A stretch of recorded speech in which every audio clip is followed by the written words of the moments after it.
You think I don't sabi how village girls they behave? Chai, see as they serious so. I beg, what's police? But this one, where is the money? You took it. I didn't take anything. You're wrong. Lies! I saw you. No, ask them. You stole it. I saw you. I did not. Sir, Kazuma Yegitu. Who are you on what? Mash up now. She waka like now she own the place. You think I don't know how village girls behave? Chinedu shouted across the crowded shop. His voice cut through the market noise like a machete through sugarcane. Adaobi stood frozen. Her eyes wet, but her back straight. Customers stopped talking. Nearby traders turned to watch. The money on the counter was only 5,000 naira, but the accusation was worth much more than that. "Leave my shop now," he yelled, pointing toward the dusty road. Adaobi removed her apron slowly, folded it carefully and placed it on the counter. "Sir, may your business continue to grow," she said softly. Then she walked away with her dignity intact. The shop did not know it had just lost its heartbeat. If you're watching this video, please like, subscribe to the channel, and tell me in the comments. Morning broke over Onitsha Main Market, the largest and busiest market in all of West Africa. Traders shouted their prices from every corner. Buses reversed dangerously through narrow paths. Money changed hands faster than people could breathe.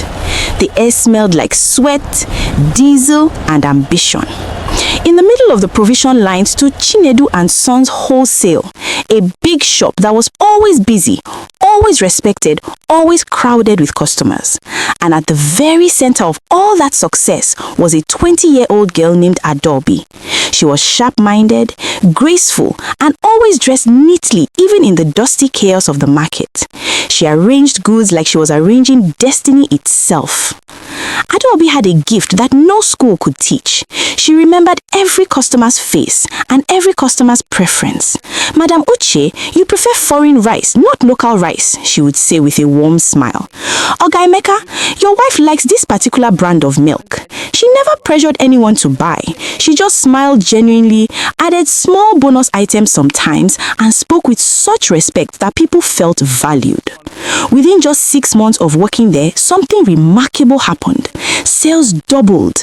New distributors approached the shop asking to supply goods. Even neighboring traders whispered among themselves with jealousy and admiration. They said, "Since that girl came, this shop no dey dry." Customers passed 3 other provision shops just to buy from her.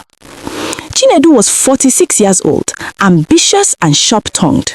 At first, he praised Adaobi openly. He told people she was hardworking and intelligent. But success has a strange way of changing people, especially those who think they own it completely. Slowly, Chinedu began saying different things. "My business sense is unmatched in this whole market," he would boast to other traders.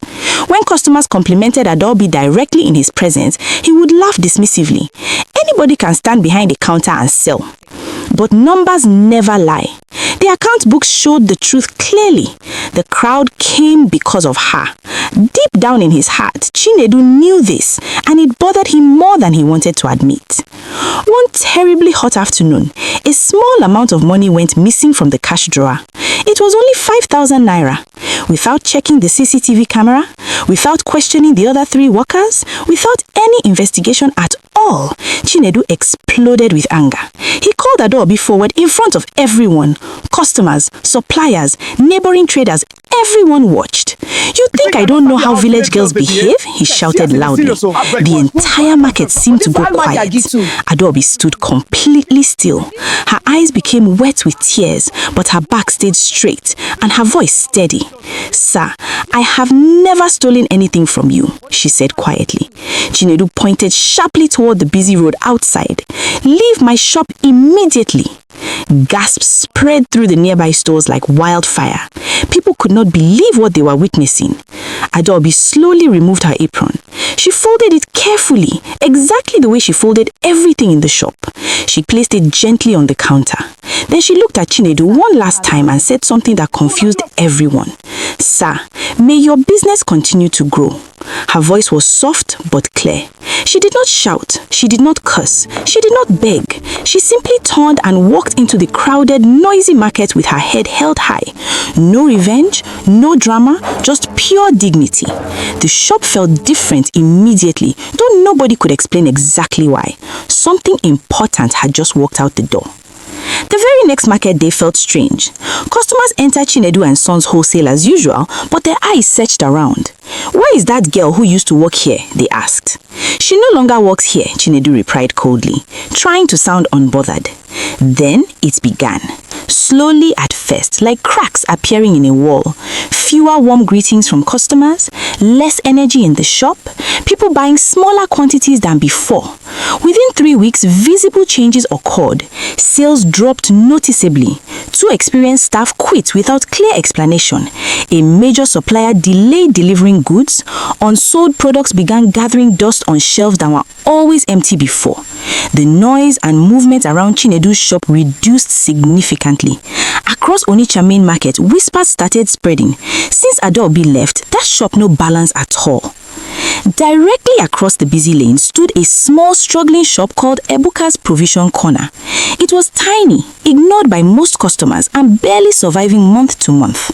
Ebuka himself was a humble man who watched everything happening in the market quietly. He had noticed Adaobi many months ago. He noticed the crowd she attracted. He noticed the customer loyalty she built. He noticed the respect she commanded. When he heard she was fired, he acted quickly. He found her and hired her immediately without hesitation.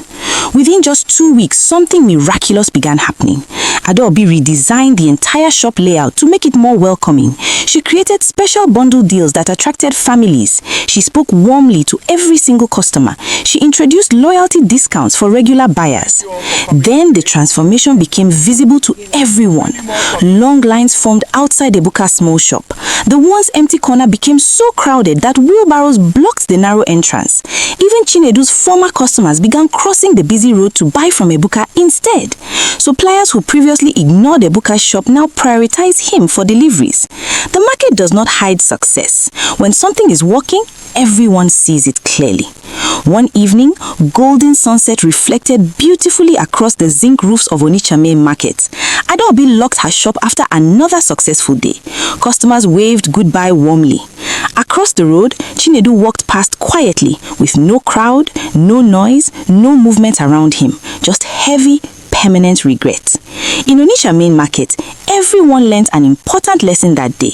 Respect is far more expensive than rent, and when pride pushes grace away, prosperity follows it wherever it goes. Hey there! Subscribe to our channel for more awesome content. Click the bell icon so you never miss an update.